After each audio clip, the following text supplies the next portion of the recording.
You know, as a physician with over 30 years in the exam room, I want to talk about what the science actually shows about our body's ability to repair itself after age 65. I want you to think about this for a second.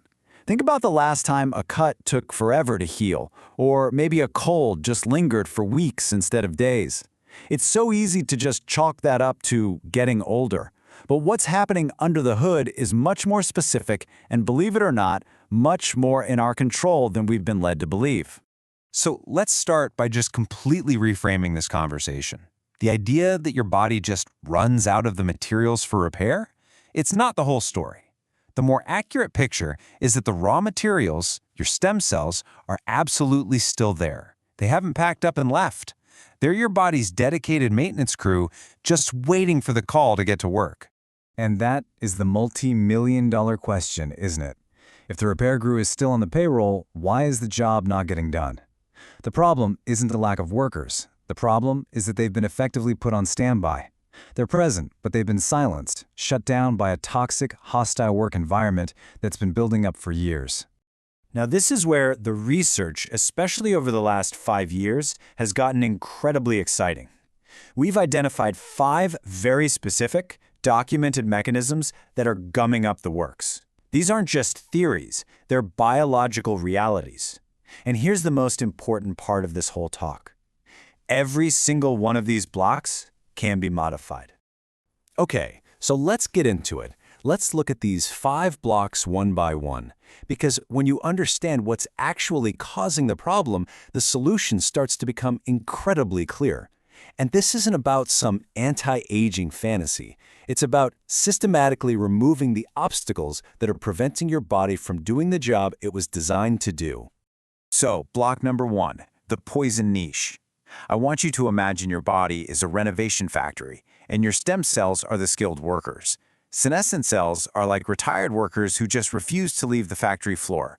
But they're not just standing around, they're shouting, complaining, and spewing this toxic inflammatory smog. We call it the SASP. And it just poisons the entire work environment, making it impossible for the active crew to get anything done. Okay, block 2 happens inside the cell itself. See, every stem cell has its own internal recycling and garbage disposal system. But with age, that system gets overwhelmed. It starts to back up.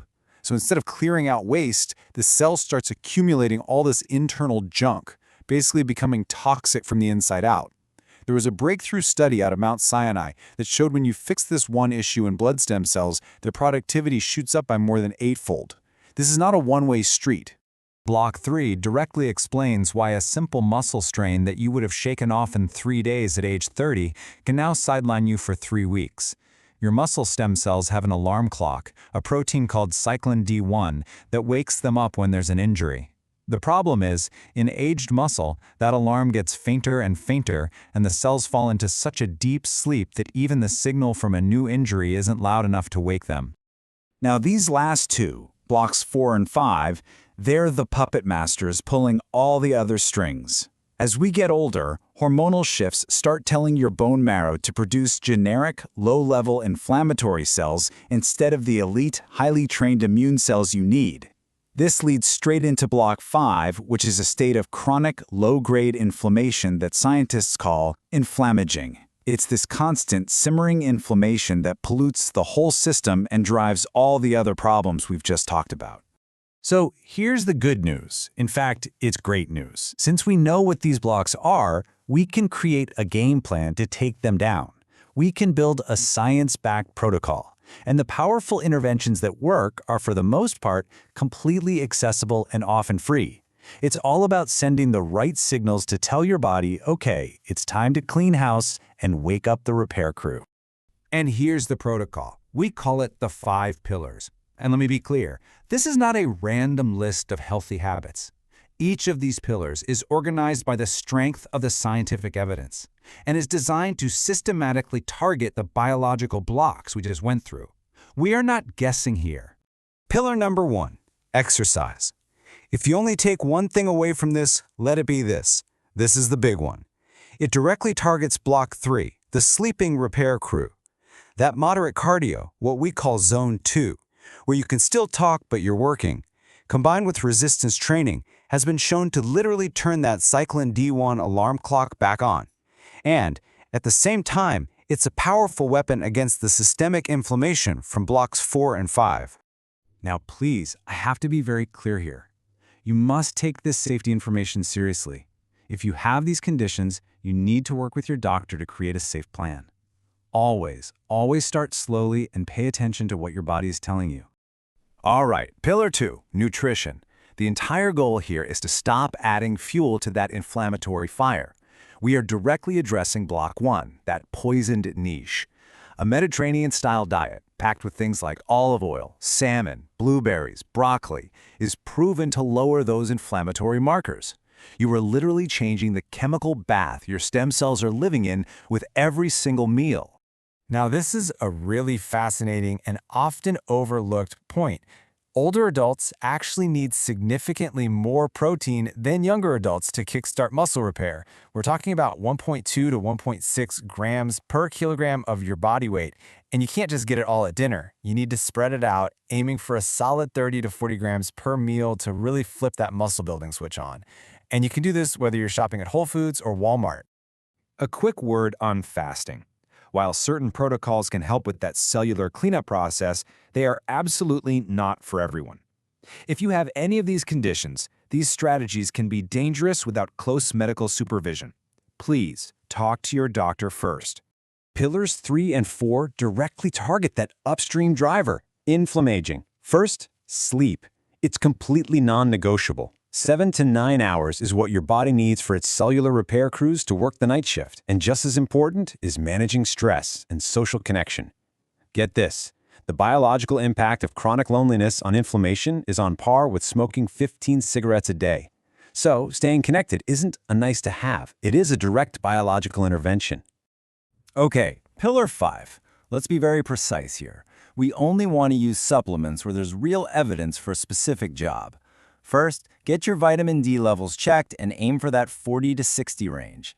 Next, omega-3 fatty acids can directly quiet down those toxic SASP signals from block 1. And for quercetin, another compound that helps clear out those senescent cells, I much prefer you get it from food. Think capers, red onions, apples. And one more time, please. Always tell your doctor what supplements you're taking, especially at these kinds of doses. These aren't just harmless powders. They have powerful biological effects and can interact with very common prescription medications. So, let's take all this science and see what it looks like in a real person's life. Because this isn't about changing numbers on a laboratory report, it's about changing how people can actually live and feel. I see patients like Margaret every week in my clinic. Her story is so common. You have a setback, an injury, and you lose that bounce-back ability. That leads to a fear of getting hurt again, so you stop moving. And that starts this downward spiral into weakness and frailty.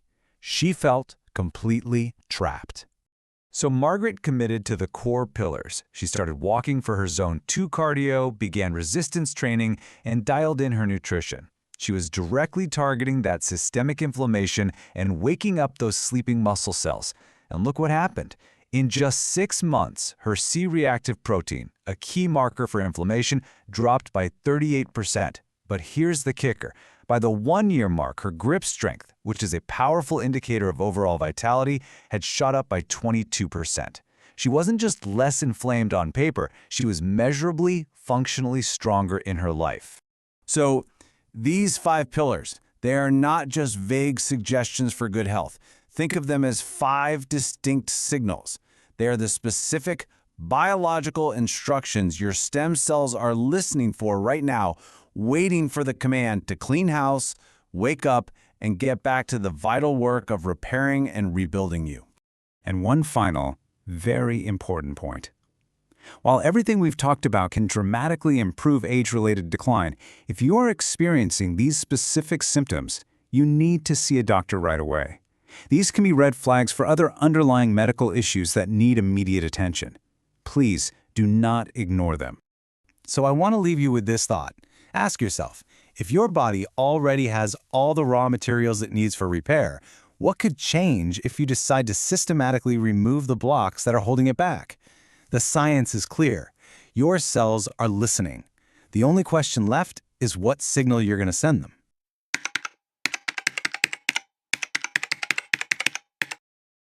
Okay, let's dive right in. For the longest time, we've kind of just accepted that losing muscle after 65 is, just a part of getting older. But what if it isn't? What if it's a very specific biological process that's simply gone dormant? And we now know exactly how to wake it back up.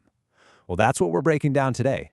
So, I want you to think about this for a second. Maybe you helped a friend move, or you did a big day of work in the garden. How many days did it really take before you felt 100% again?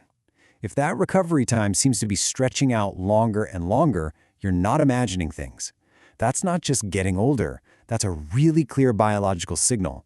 It's telling us something important is happening inside your muscles.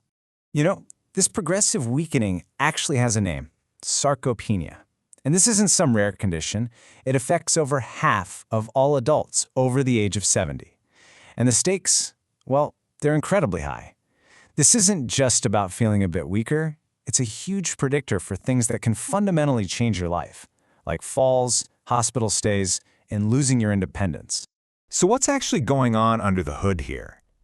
To really get it, we need to meet the key players. Let's talk about the sleeping repair crew that's inside your own body. See, your muscles have their own dedicated maintenance team. They're a special type of stem cell called satellite cells. The best way to think of them is like a team of paramedics, just parked on the side of the road, right on the surface of your muscle fibers, just waiting for the call that they're needed for a repair job. And this really shows the whole story. In younger muscle, these satellite cells are on standby. It's a state called quiescence. They hear the alarm, and they wake up fast when they're needed. But here's the thing about aged muscle. The cells aren't gone. The problem is they've fallen into a deeper sleep, a deeper quiescence. It's like the alarm goes off after a workout or an injury, but they don't hear it. So the repair gets delayed, or sometimes it doesn't happen at all. Okay, so if they're just sleeping, the big question is, can we wake them up? Well, the answer is a resounding yes. And what's so exciting is that science has now identified the specific signal that works like their own personal alarm clock. So let me introduce you to something called cyclin D1. This protein is the absolute key. It's basically the radio signal that broadcasts the wake-up call to your satellite cells. In young muscle, that signal is coming in loud and clear. But with age, that signal gets quieter and weaker, and that's why the cells just stay in that deep, deep sleep. And this is where it gets really amazing. A huge study in 2020 found something incredible. They had aged mice do consistent aerobic exercise, and it didn't just boost their cyclin D1 a little bit. No, it restored the signal to levels that were pretty much the same as in young mice. This is the proof. The system isn't broken. It can be turned back on. Okay, so how do we do it? How do we turn that signal back up in our own bodies? Well, it's not just one thing. It's a really precise two-part protocol. It's like a 1-2 punch. First, you have to send the wake-up signal. That comes from a very specific type of exercise. But once those cells are awake, they're going to be hungry, right? They need the raw materials to do their job. And that's the fuel, which comes from essential nutrition. You absolutely have to have both. One without the other just doesn't work. Let's get specific on that signal. The research is really clear.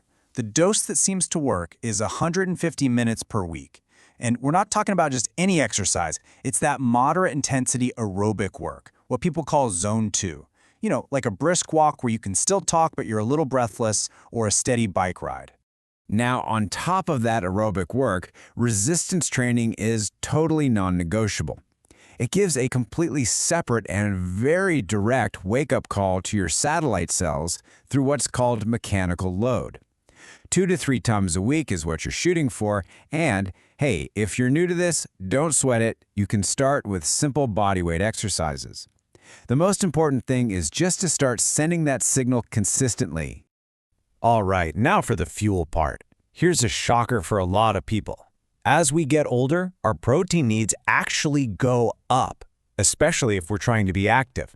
The target range you want to be in is between 1.2 and 1.6 grams of protein for every single kilogram of your body weight every day. For most older adults, that's way more than they're currently getting. And it's not just about the grand total at the end of the day, it's about how you spread it out. You need to hit a certain threshold, at least 25 to 40 grams per meal, to overcome something called anabolic resistance in older muscle. This chart here just shows a sample day for a 170-pound person. You can see how hitting that 30 to 40 gram target at each meal, it's totally doable with normal foods like Greek yogurt, chicken, and fish. Okay, so that's the science. But does this stuff actually work in the real world? And what about the biggest question most people have? Is it too late for me to start? Let's take a look. I want you to meet Robert. At 71, he noticed that simple things, like carrying groceries in from the car, were becoming a real effort. He was on that classic path of sarcopenia, and he'd already lost a pretty significant amount of his muscle mass. So Robert followed this exact protocol, the Zone 2 cardio, the resistance training, and the targeted protein. And just look at these results after only 6 months. He didn't just stop the decline, he actually reversed it. He gained back 4% of his lean body mass and dramatically improved his functional strength. That grip strength number, by the way, is a key indicator of just how healthy those satellite cells are. It's a huge deal. So, to answer that big question, is it too late? The research is absolutely 100% clear on this. There is no biological cutoff age. The mechanism to wake these cells up is still there. Whether you're 70, 80, or even older, the cells can still wake up, period. Now look, this isn't some overnight fix. It's really important to have realistic expectations. Within the first month, you'll probably notice you just recover faster from activity. By about 3 months, you'll start to feel measurably stronger. And then, starting around 6 months, that's when those real structural changes in the muscle start to build up and accumulate. So, the big takeaway here is this. Your body is constantly listening. The choices you make, they aren't just vague, healthy habits. They are precise biological signals that your cells are literally designed to respond to. Let's just recap the protocol one more time. It's 4 key parts. 150 minutes a week of that Zone 2 aerobic work. 2 to 3 sessions of resistance training. Getting that 1.2 to 1.6 grams of protein per kilogram of body weight every day. And making sure you get at least 25 grams of that protein right after your exercise. That's the formula. That's the wake-up call. I know this can feel like a lot to take on all at once. So if you're wondering, okay, where on earth do I even begin? Let's just simplify it. Let's boil it all down to one single action. What is the very first step you can take? Just this, a 30-minute brisk walk tomorrow. That single action is enough to start sending the signal. And what's so amazing about this is that your satellite cells will register that signal within hours. This isn't just a motivational pep talk. This is what the data shows. The biology starts responding long before you can even feel it. Your repair crew is just waiting for the call.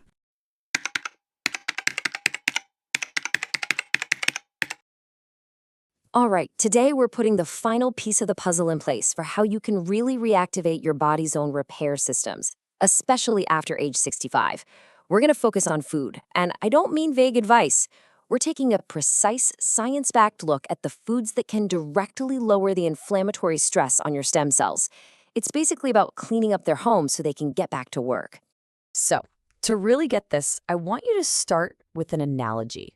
Just picture this for a second. If your body were a neighborhood, Then your stem cells are the highly skilled repair crew. They're the ones on call 24/7, ready to go, patching up damage, fixing the roads, and just keeping the whole place from falling apart. But what happens when that neighborhood starts getting polluted, when there's just gunk in the air and toxins in the water? Well, the repair crew might be amazing, but they can't get anything done. And that's exactly what the typical modern diet is doing to the environment where your stem cells have to live and work. okay, so let's talk about this pollution. What is actually creating this toxic neighborhood inside your body? The science on this has become crystal clear. It all starts with something called the SASP, which stands for Senescence-Associated Secretory Phenotype. That's a mouthful, I know. But here's what it means. As some of your cells get old and worn out, they don't just, retire quietly. Instead, they start screaming out this toxic chemical alarm signal that pollutes the entire area where your healthy stem cells are trying to do their job. And listen, This isn't some undefined toxin. We know exactly what's in this junk. It's a nasty cocktail of inflammatory messengers like interleukin-6 and TNF-alpha. Just think of these as fire alarms that are broken and just blaring all the time. They create this constant low-level inflammation that absolutely poisons the working environment for your stem cells. So here's the most important part. We can change this. We can clean up the neighborhood. The food you eat sends molecular signals that either turn up the volume on that toxic cocktail or dial it way, way down. So let's look at the 4 key food groups that fight back. The absolute foundation here is extra virgin olive oil. And what's so cool is how it works. See, compounds in the oil like oleocanthal go in and directly flip off a master switch called NFKB. And that's the very switch that tells those old cells to start pumping out the toxic SASP cocktail in the first place. You're aiming for about 2 to 4 tablespoons a day. And you know that peppery kick you get in the back of your throat from really good olive oil? Yeah, that's the oleocanthal, letting you know it's working. All right, pillar number 2, fatty fish. I'm talking specifically about those marine omega-3s, EPA and DHA, because your body just can't make them on its own. These things are incredible. They get right into your bloodstream and directly lower the levels of those inflammatory chemicals we just talked about, the IL-6 and TNF-alpha. 2 to 4 servings a week is the sweet spot. And hey, don't forget affordable canned options like salmon and sardines are just as powerful. Now, hang on, I have to stop for a really critical safety warning here. If you decide to use supplements instead of eating fish, you have to know that higher doses of omega-3s can interact with blood thinners, meds like warfarin or apixaban. This is not something to mess around with. If you are on any of these medications, you absolutely must talk to your doctor before you start a supplement. Okay, on to pillar number 3. Cruciferous vegetables. We're talking broccoli, cauliflower, kale, you know the drill. Their secret weapon is a compound called sulforaphane. And what it does is it activates something called the NRF2 pathway. The best way to think about this is that it's the master command for cellular cleanup. It basically yells at your cells to take out the trash through a process called autophagy, which clears out all the junk and damaged parts that are causing problems. And our 4th pillar is berries. The real star here is a flavonoid called ficitin. And this is it's a perfect example of how targeted this can be. Early research is showing that ficitin might act as a senolytic. That means it could help clear out those old SASP-producing cells themselves. So it's not just cleaning up the pollution, it's getting rid of the polluters. How cool is that? But look, cleaning up the neighborhood is only half the job, right?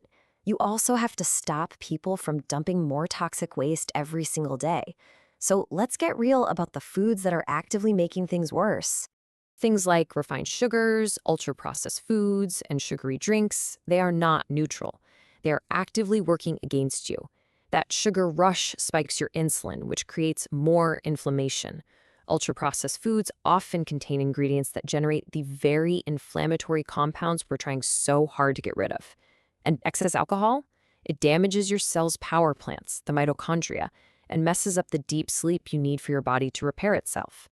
So what does this look like in real life when you actually put it into practice? This isn't just theory.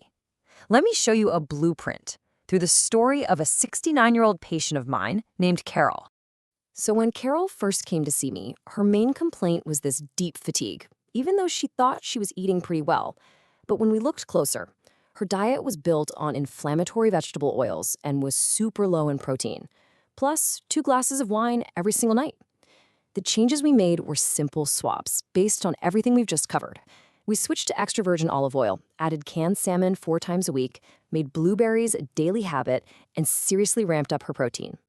Now, before we started, we measured her body's total inflammation level with a blood test called high-sensitivity C-reactive protein, or HSCRP. Her number was 4.2. To put that in perspective, that is significantly high. It's a direct reflection of that toxic neighborhood her stem cells were stuck in. And after just 3 months of changing the signal she was sending her body with food, her HSCRP dropped to 1.8. That is a huge reduction in her body's inflammatory burden. The way she described it to me, she said it was the difference between moving through water and moving through air. Carol's story just shows it so perfectly. These dietary changes are the foundation. They're the platform that everything else has to be built on. So let's add one more powerful strategy to this whole framework. Big-time human trials like the calorie study have shown that simply reducing your overall calorie intake lowers the number of those old, junky, senescent cells. A really practical way to do this is with time-restricted eating, just squeezing all your meals into an 8 to 10 hour window each day. But I have to say it again, safety first. This isn't for everyone, especially if you're on insulin for diabetes or have a history of eating disorders. Please talk to your doctor. So let's tie this all together now. What we've really built here is a complete, unified system. Today, we covered step 1, using this anti-inflammatory diet to clean up the environment for your stem cells. That creates the foundation for step 2, which is waking up those repair workers with the right kind of exercise. And that sets the stage for step 3, delivering the supplies they need with enough protein. You see?